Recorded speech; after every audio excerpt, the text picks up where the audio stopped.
ত্রিপুরা উপজাতি স্বশাসিত জেলা পরিষদ নির্বাচনের ভোট গণনাকে কেন্দ্র করে কুমারঘাটে প্রশাসনিক প্রস্তুতি এখন চূড়ান্ত পর্যায়ে।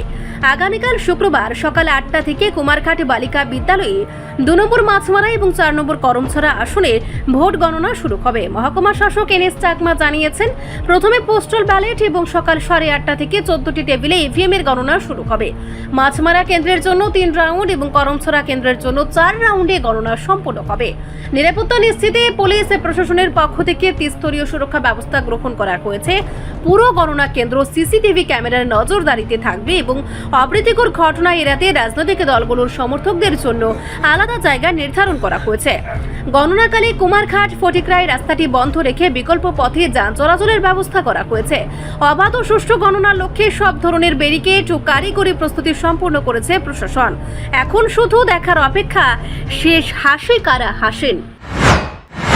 আমাদের আগামীকালকে 8টা থেকে আমাদের দুটো ডিস্ট্রিক্ট কাউন্সিল কনস্টিটিউয়েন্সি, সেটা ধরুন 2 মাসমারা এবং 4 করমছড়া কেন্দ্রে আমাদের গণনা কেন্দ্র যেটা সিদ্ধান্ত হয়েছে কুমারঘাট গার্লস স্কুলে, এখানে হবে আগামীকাল 8টা থেকে যেহেতু আমাদের প্রথম পোস্টাল ব্যালট যেগুলো আছে আরও টেবিলে গণনা শুরু হবে, ওইটার আধা ঘন্টা পরে 8:30 থেকে ইভিএম মেশিনগুলো শুরু হবে।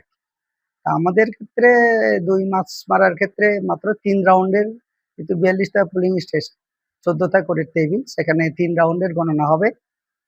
আর এই 4 করমছড়ার ক্ষেত্রে এখানে 4 রাউন্ডের গণনা হবে। এই জন্য সব ধরনের সুরক্ষা ব্যবস্থা আমরা করেছি।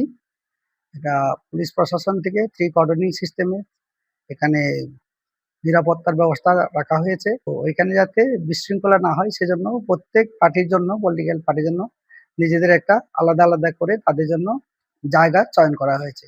তারা ওই নির্দিষ্ট জায়গাতে ওনাদের সমর্থন হয়ে গণনা কেন্দ্রের ফুল ওনারা শুনবেন। সেখানে মাইকিং এর ব্যবস্থা থাকবে।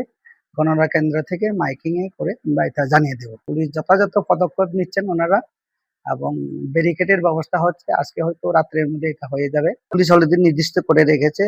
আমরা এফএলসির দিন যেভাবে কমিশনের দিন আমরা করেছি, ফটিকরাইয়ের জন্য বিকল্প রাস্তা এবং কৈলাসহরের জন্য বিকল্প, সেটাই থাকবে আগামীকালকে। তাই বল, এটা বিকল্প রাস্তা আমাদের যেভাবে গতবারে হয়েছিল সেটাই বল থাকবে।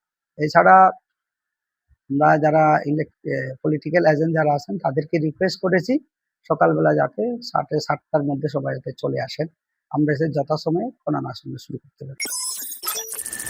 রিপোর্ট সংবাদ প্রতীক্ষা।